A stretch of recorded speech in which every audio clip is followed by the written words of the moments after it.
Live on YouTube, live on Rumble. Good afternoon, hello, welcome to Weird Weekly Recap AKA W.W.R. This show is a dive into odd, obscure, bizarre, and other words for strange world and notable events, weather, and sports.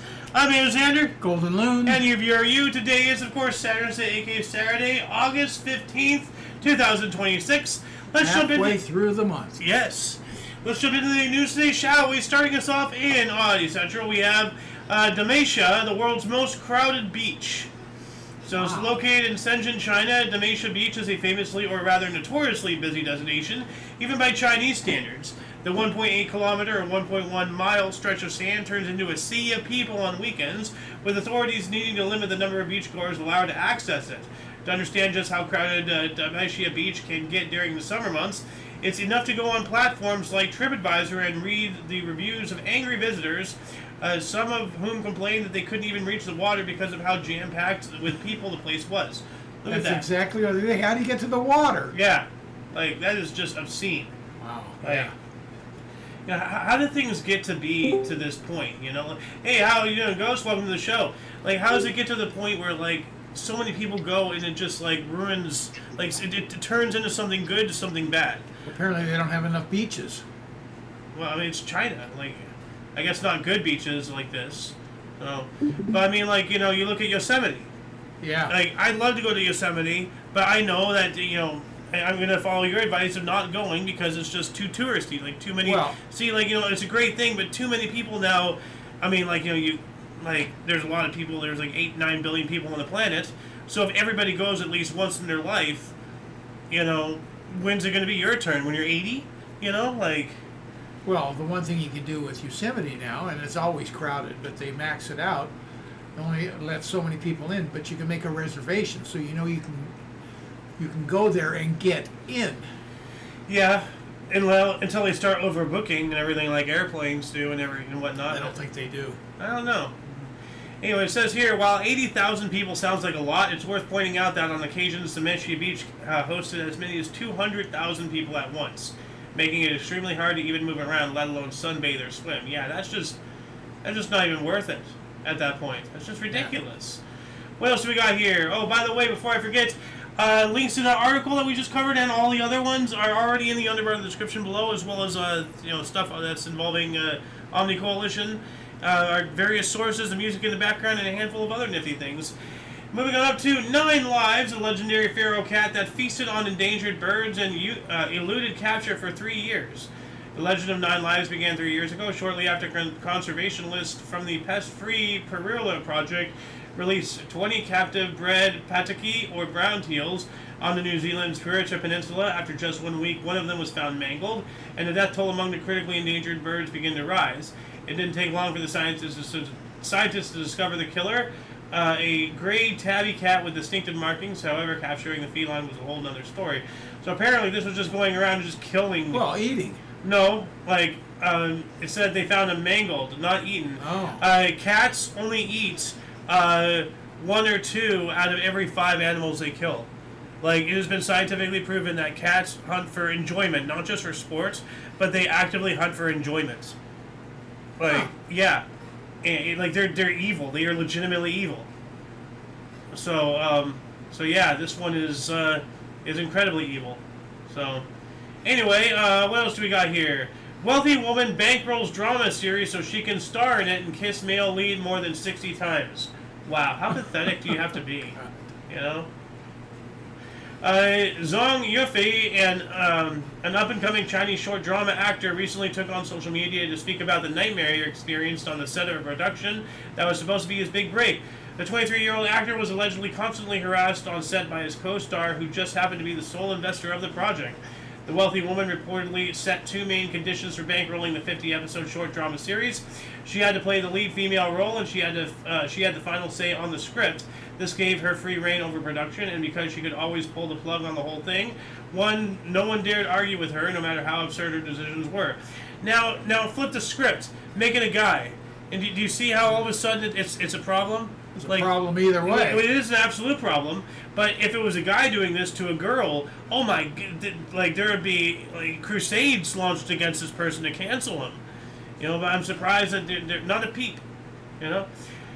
The script she greenlit featured over 60 kissing scenes, and no matter how many times the director and other members of the filming crew tried telling her that the unusually high number of smooching scenes risked disrupting the rhythm of the plot and making the audience lose immersion, she never listened. So she basically is just her own personal fantasy. Yeah. You know, this is disgusting. It is disgusting. She needs to be put in an asylum or something. Moving on up to pastry chef spends 4 months creating an awe-inspiring 500-kilogram wedding cake. This is a wedding cake. Whoa! Yeah. Like, look at that thing. Are you kidding me? No, look at that. Now, I wonder if those are actual flowers or if, like, they made all the flowers, everything, if all of this is out of chocolate. Like, or whatever. Yeah, Which I have no idea. would be insane. Mark Suarez is famous for his intricate luxury cakes, but his latest creation is in a league of its own. Measuring 3.5 meters tall and 1.8 meters wide, the Spanish pastry chef's masterpiece looks more like a museum piece than a wedding cake. Commissioned by a Saudi family for a royal wedding, Suarez spent about a month and a half coming up with a suitable concept and another 4 months making his vision a reality.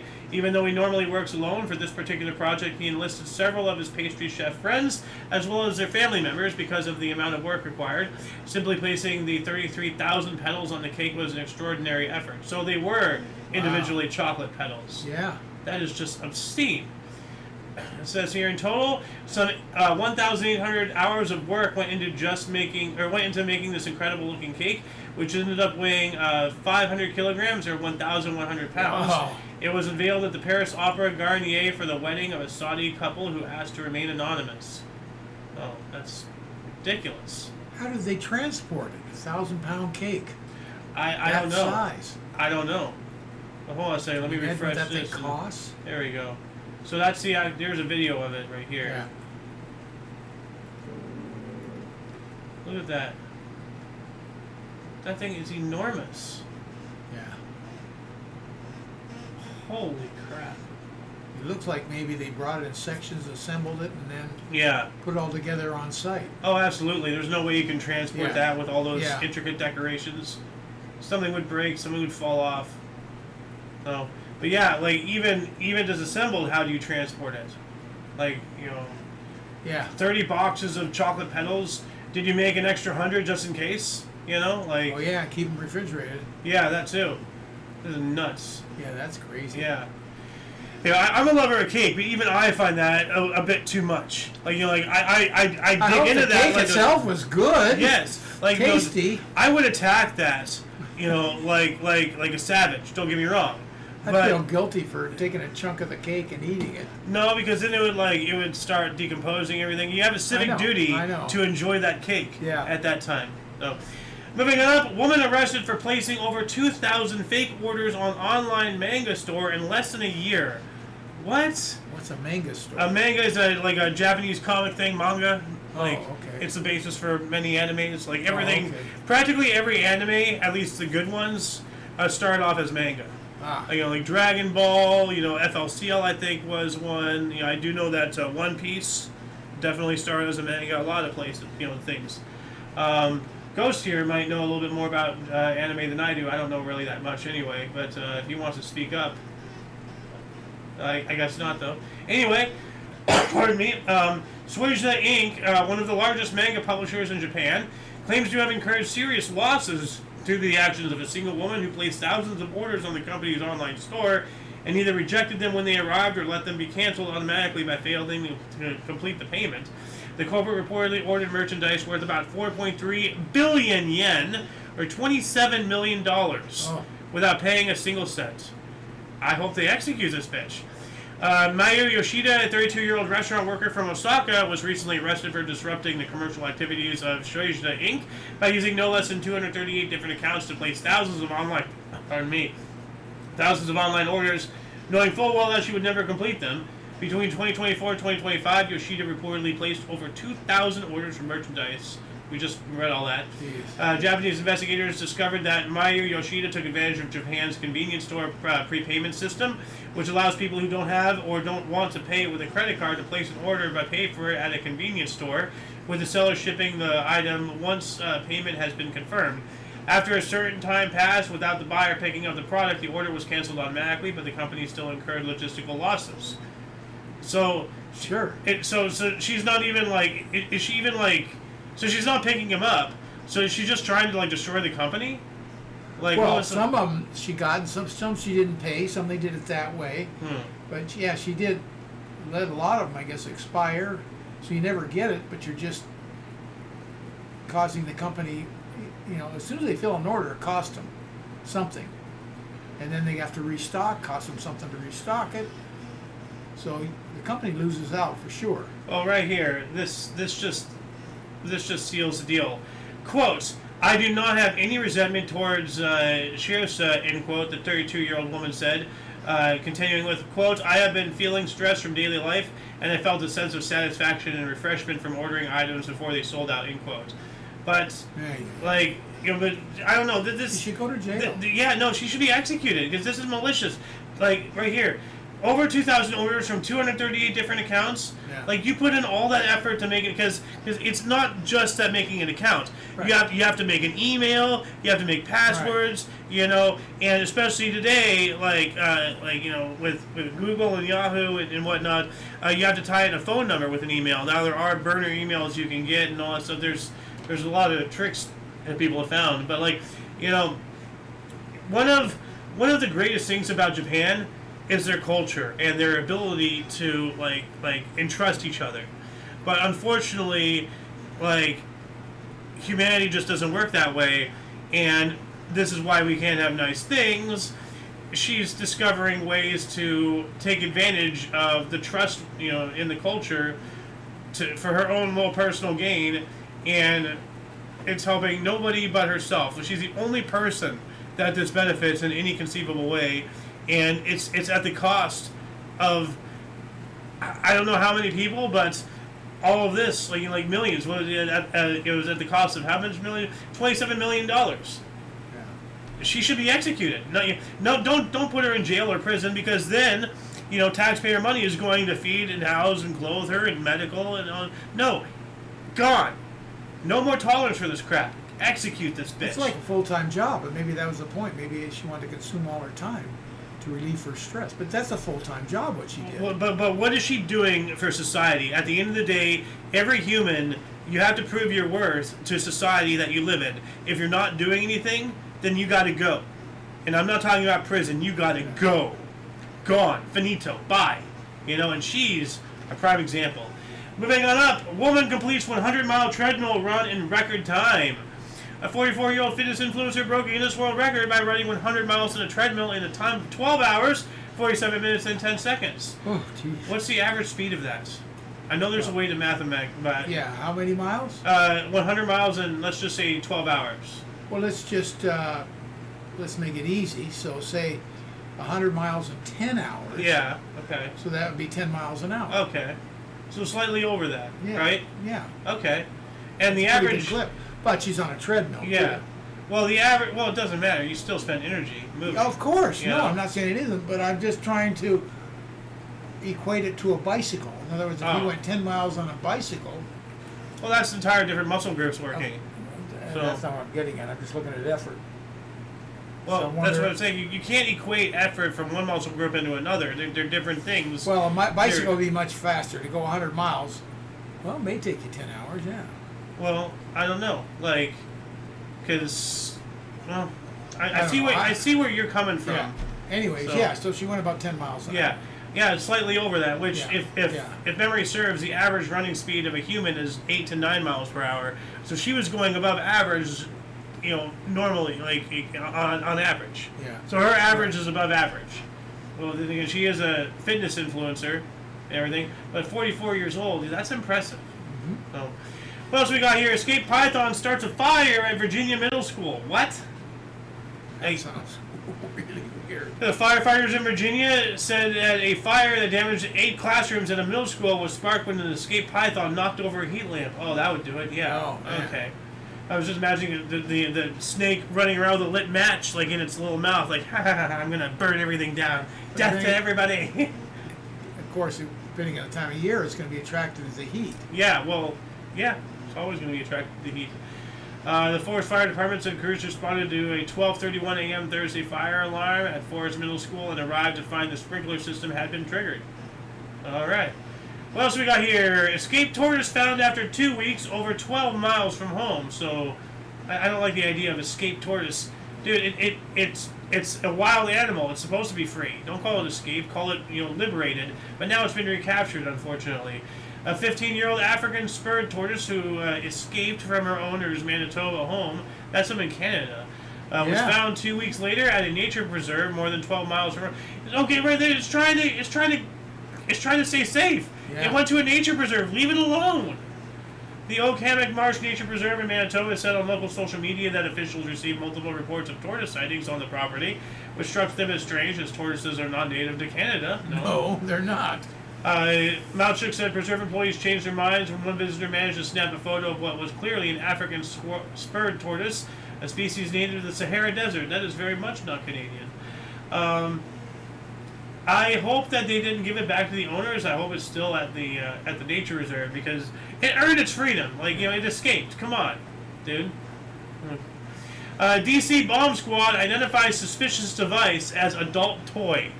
Uh-oh. What? Like, okay. Like a marital aid. Yeah. Like, a suspicious object left outside of Washington, D.C. firehouse shut down rush hour traffic and prompted a bomb squad response before being identified as an adult toy. Police were called to the station of D.C. Fire and EMS Engine 20 on Wisconsin Avenue in the Tenleytown neighborhood about 7 a.m. on Wednesday on a report of a suspicious electronic device with exposed wires outside the building. Now, wait, why is this some homemade vibrator? Why are there exposed wires? Did the dog get to it? What happened? Traffic was shut down in the area, causing delays to the morning rush while the police explosive ordnance disposal unit investigated the object. An electronic sex portable pump device. What?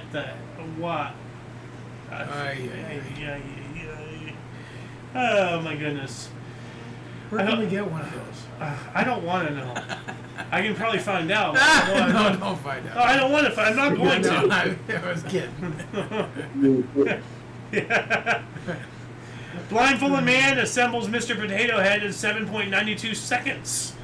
A Kentucky man, donned a blindfold and assembled a Mr. Potato Head toy with a record-breaking time of 7.92 seconds. Connor Shea broke the record for the fastest time to assemble a Mr. Potato Head blindfolded, a record previously held by German serial record breaker Andre Ortloff, who achieved the feat in 12.11 seconds. So here, let's check this out here.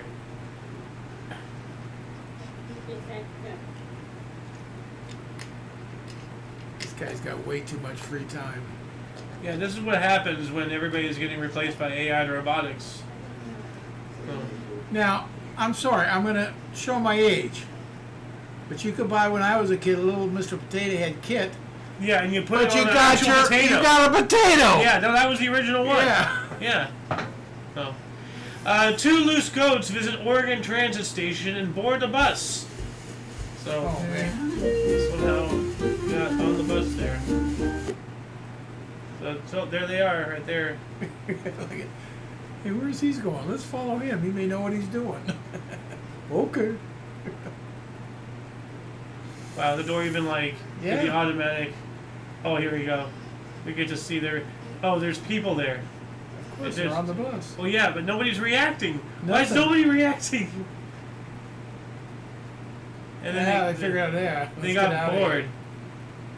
Well, even the goats are just like, nobody cared that we were in here. I guess we'll leave. These stupid humans and their desensitization. Oh, now we're getting shoot at. Okay. To hell with you, humans. That's wild. It's funny. Yeah. San Diego Zoo Safari Park celebrates World Elephant Day. The park shared a video of 12,000-pound male elephant Sedula splashing around Elephant Valley's watering hole while the herd's females take dust baths in the background. Okay, we have a good old Elephant Day. So, did you know it was International Elephant Day back on August 12th, 3 days ago? I did not. I did not either. But now you guys know, mark it on your calendars for next year. Yeah. Maryland man bought 2 tickets for 1 lottery drawing, wins twice. This is not fair. The Salisbury resident, identified as Kenny G, told Maryland lottery officials he plays the same set of lucky numbers across multiple drawing games, as he's previously picked up smaller prizes from Pick 3 and Pick 4 drawings, and he wound up winning $50,000 from each, totaling $100,000. Wow, good for him. No, like this. Why not? Well, I mean, like, dude, some people, I don't know, like, I don't get why some people have all the luck, you know? No, Lucky's winning that $1 billion, not scratcher, whatever those, I don't know which one, Powerball or whatever. It was up to $1 billion. Someone won that thing. Yeah. It says Kenny That's G. luck. Yeah. Kenny G, not to be confused with the musician guy, who has 4 children and 3 grandchildren, said he will be using his winnings to take care of his family and maintain his home. That's what I'm saying. He has all the luck. He has a family. He has grandchildren. Now he has an exorbitant amount of money. Well, meanwhile, that's not an exorbitant amount of money. After they have to pay taxes and that is an exorbitant amount of money. And he's going to help take care of his grandkids. There's people out there who can't even get jobs. You know, this is bullshit. But someone wanted that wasn't already super rich or whatever. We don't know if he was or not. Well, what he says down at the bottom, I got to take him at his word. He's going to help raise his grandchildren. And well, if you took everybody at their word, then we'd have to trust every politician, now wouldn't we? Yeah. Like, so no, don't take anybody for anything. He probably ended up with 80, maybe a little bit more. I don't know, $80,000. I don't know. It's not against him. I just am so tired of seeing people who already have a lot in life just get more. And meanwhile, there's people out there who are just like struggling to get water. You know, it's crazy. Listen, money is fun to have, fun to spend, and it's not just about the beyond money. that. It's not just about the money. As I said, he has a family, he has kids, he has grandchildren. He's already lived a great, fulfilling life. How come he, through the great cosmic vine, deserves to get that $100,000? Give it to somebody who has less than that. It's not about the money. It's about just anything. You know, I don't know. Anyway, more from UPI. Sculpture found buried in San Francisco yard. I guess right there it says San Francisco. Might have ties to a famed artist. Greg Gatwood said he was working in his yard in the Russian Hill neighborhood when he came across a stone slab buried under the grass. He dug out the heavy slab and turned it over, revealing a sculpture with an intricately detailed face carved into the stone. Judy Glintonson, an artist an artist and Gatwood's partner, consulted with other artists and began to suspect the 2-foot-wide sculpture might be the work of Ralph Stackpole, a prominent San Francisco artist who died in 1973.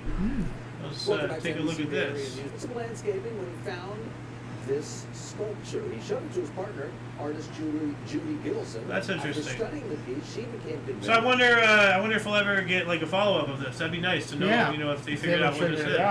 Yeah. Well, it's going to take.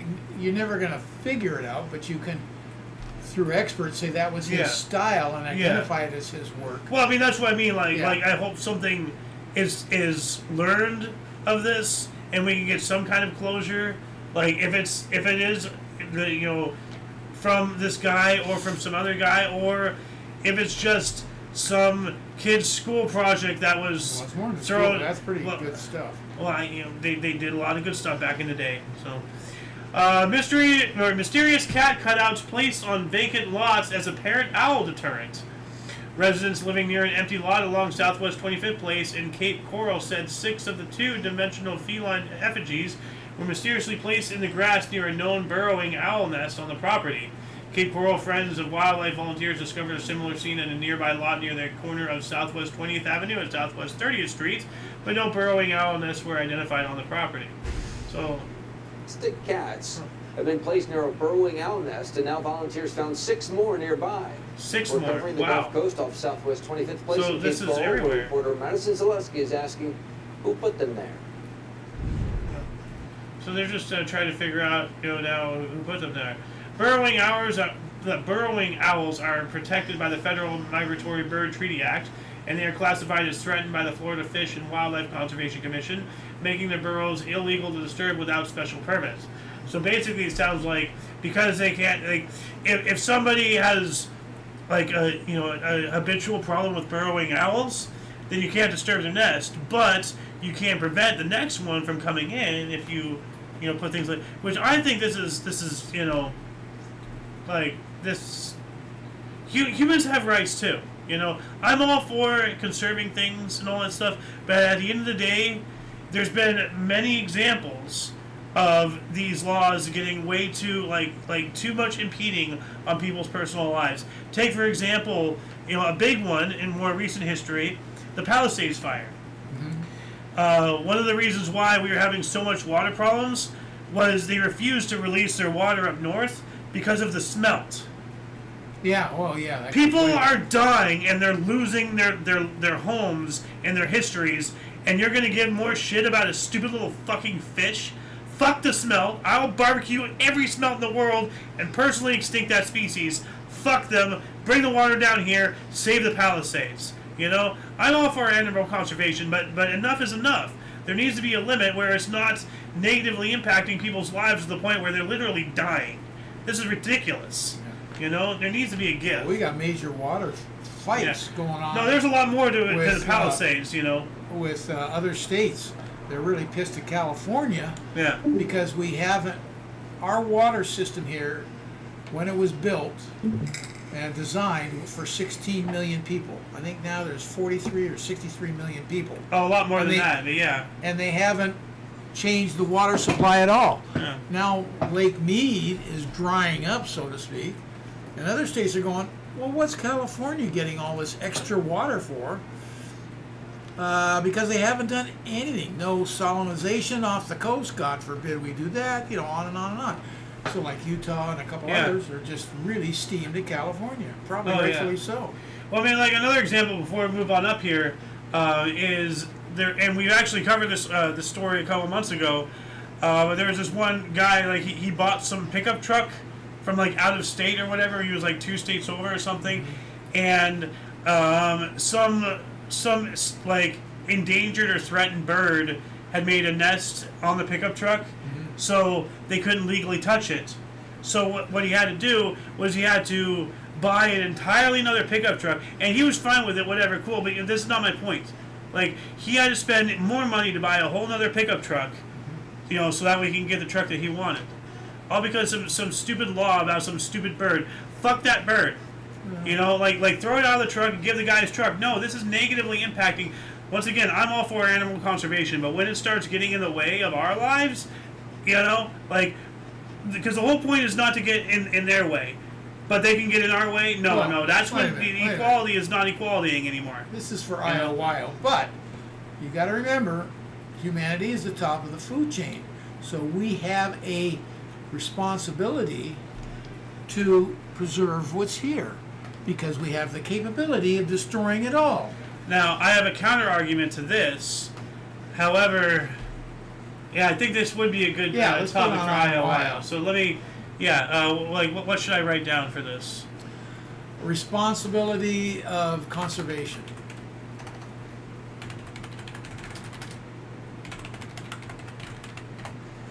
Pardon me. Yeah, thank you.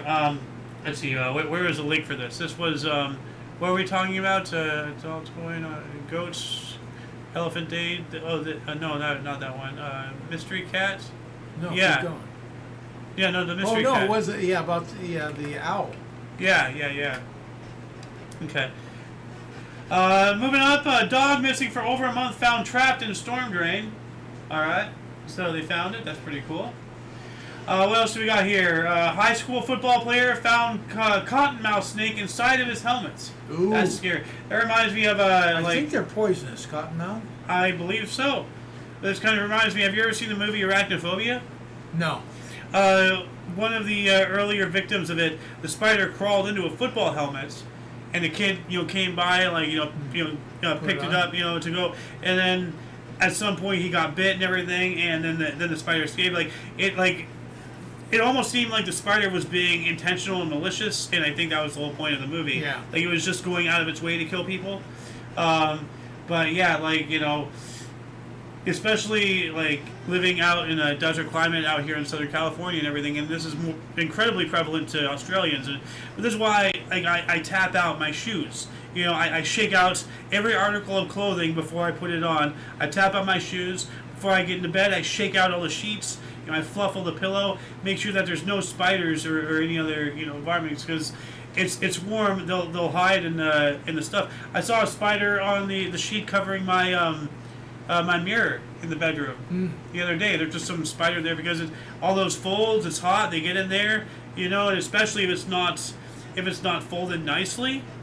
Like, like that's a haven for spiders. Like, if you just throw your shirt on the floor versus a folded shirt, it will always go into the random pile because it's the randomness.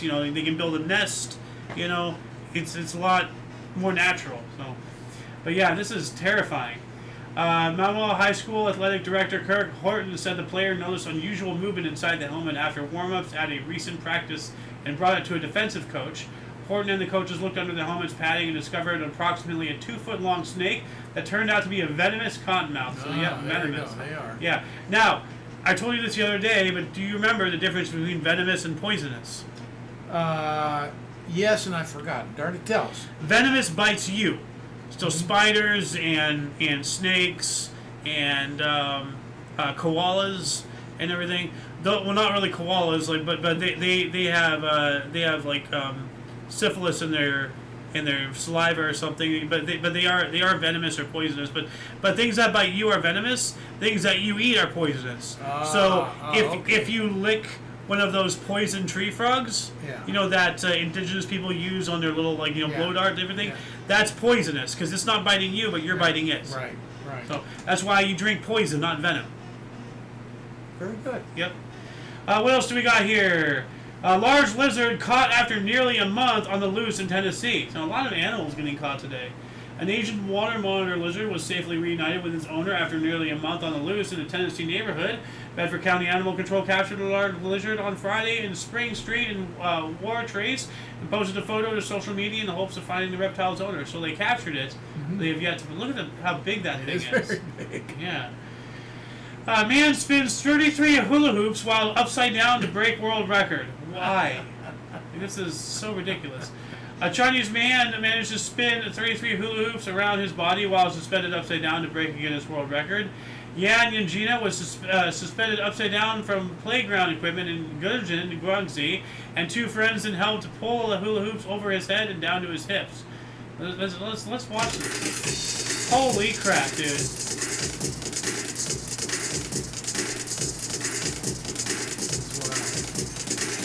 David Rush! I gotta tell you, I grew up in the era of when hula hoops hit the streets, so to speak. When they were, I guess, invented, it came out as a toy for kids. And it was mostly girls.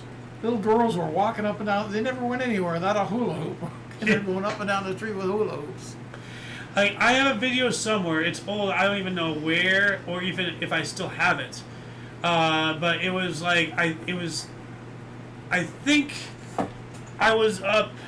I don't even know where. I was either in Portland or Seattle. I think it was Seattle, or it was like San Francisco. It was one of these weird big cities and everything. And there was this guy. I think he was either like on a skateboard balancing a ball or on a unicycle, but he was also hula hooping, playing the guitar, and like he had like a harmonica thing. Oh, you're kidding? Yeah. So like it was absolutely nuts. Like and I saw it happening. Like he was one of these street performers, you see. So he was just out there doing that, and I recorded it. So I have a video somewhere, but I don't know where. But if I find it, I will play it at the beginning of the history show. But we got to keep on going with this show. But if I find it, I will play it at the beginning of the history show. So stay tuned. Dad unofficially broke world record for running a mile with a stroller. When did you do that? Now look at that guy. I didn't even know I had a kid in a stroller. I guess I can put you in Am I a joke to you? Why would you keep me here under your Let me rephrase it. I didn't even know if I had kids I admit to. Anyway, a former college track star unofficially broke a world record when he ran a mile in 4 minutes and 17 seconds while pushing his daughter in a stroller. Wow! What? 4 minutes. 4 minute mile used to be the penultimate. Oh yeah, that was a biggie. Yeah. What's his name? Broke the 4 minute mile. Yeah, well, this guy's almost hitting it with a friggin' stroller. What the hell? Maybe the kid had to push. Maybe he's a mean dad. Well, it looks like, you know what? It looks like the kid has a steering wheel. Would it be motorized and the dad's just standing on it like a scooter? That's cheating. Yeah. He's not running. He just has a really talented driving kid. He's got pedals in there. Yeah. Stephen Bibelhausen, a former runner for Miami University in Ohio, ran in the Guardian Mile race across Cleveland's Hope Memorial Bridge while pushing his daughter Blake in a stroller. Blake is not the name of a daughter. That's the name of a son. Like, that's weird. He said he think he could best his own time with a little bit more training. Look at how much fun this baby's having. Oh, that's not a steering wheel. That's a harness. Okay. Look at the legs. That baby thinks it's running. It's like they're moving. There's a lot of turnover That going is on. wild. And I mean, If I was the dad, I would say, He thinks he's bring the running. legs in. Let's get aerodynamic. She. Let's keep. She thinks he's running. Yeah. This guy is absolutely. Colby's getting That's absolute. awesome. Wow. Previously unknown Mario Bros. Game variant found at a Wisconsin store. A box of games brought into a Wisconsin store turned out to contain a video gaming history mystery. 97 copies of a previously unknown variant of Super Mario Bros. / Duck Hunt for the original Nintendo. Jason Ganos, owner of the gaming website Nintendo Wire, was asked by Kevin Brown, owner of the One Stop Wonders retro store in Waukesha, to help sell a backlog of video games. Among the stock was a box of Nintendo Entertainment System cartridges that had been brought into the store by a seller about 6 years ago. The seller told Braun the box had been wound up in the possession of his grandfather, who worked for a precious metal recovery service. The seller said Nintendo had turned the games over to the service so gold could be extracted from the circuit boards, but the games never made it to the recovery. Huh. Okay. I wonder if this is actually a thing. And last but not least... No, that's a thing, the circuit boards. Well, I mean, like, if that's an actual, like, Yeah. lost video game, that'd be really interesting. Because the last time I heard about something like that was when they literally buried the E.T. out in the desert, and everybody thought that was just like, it was so bad, ha ha ha, they buried it in the desert. They actually found the pile, buried it. Wait, that was real? Yes, it was that bad. They legit, like, it wasn't a joke. It was that bad. Yeah. Like, and last but not least, meet the man circumnavigating the Arctic Ocean alone. Yikes. Wow. Hope he brought a jacket. Well, it looks like he's wearing a sweater right there. Mac Rutherford knows this all too well as he travels the Arctic far from his home port of Annapolis in Maryland. The moments Rutherford does get to rest are precious. Rutherford is attempting a maritime first to circumnavigate the Arctic Ocean completely alone, some 10,000 nautical miles in total. The 45-year-old veteran sailor's journey takes him across the North Atlantic, along the Russian Arctic coast, and eventually through the Northwest Passage in Canada. Oh, So, yeah. there it is. Yeah. That's his path right there. So he started right there in Greenland. Jeez. And then, yeah. What a trip. Yeah. Well, best of luck to you, man. And that shall conclude the show. Once again, please check the underbar of the description below for any links that you may find interesting, including on the limited to all things on the coalition and all the articles that we just covered. What's the code word to let us know that they're still watching up until this point? Arctic. Arctic, yeah. Put Arctic in the comment section. Let us know you're still watching up until this point. Anyway, where'd my script go? We do have other shows from history to this is the new show. We have a history show coming up, as I said. And the first Sunday of every month, we have I'm Okay, You're Okay at 3 p.m. Pacific time. For your dose of different, odd, and unusual news, aka notable events, weather, and sports, we stream this show every Saturday at 3 p.m. Pacific time, 4 Mountain, 5 Central, 6 p.m. Eastern Standard Time, respectively. For all of you and all of us, I am Xander. Golden Loon. And UVRU. And until you catch us next time, we're hoping to see you up in the new show, the history show, in an hour and 20 minutes from now. Don't forget to look right and left at every intersection, rate 5 thumbs, and subscribe. Toodles! Where's the thing? Here's the thing.